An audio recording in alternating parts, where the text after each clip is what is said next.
Hi, my name is Brad. I'm from Airdrie, Alberta, Canada. I'm part of the Canadian Tire Tested program, and I'm doing a blender for them for the Oster 6-cup blender. As you can see, I've already kind of made a smoothie there, and I've not put the ice in yet, so I'm just going to show the chopping power for the ice. I'll go ahead and put the ice in,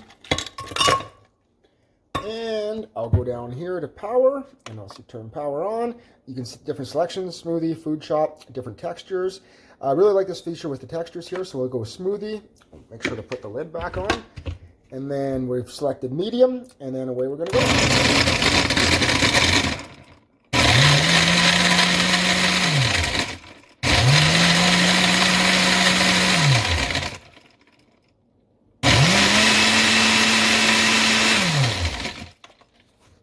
So it goes through the process there, and it cuts it up really, really well. It grinds the ice perfectly. It's best for smoothies, though, unfortunately.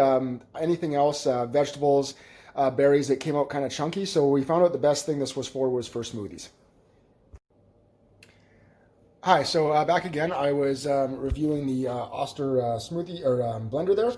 Unfortunately, like I had said in the previous video, that and through the course of using it over the last few weeks, we found that the best thing is for really is smoothies, just because it has that feature for the different textures.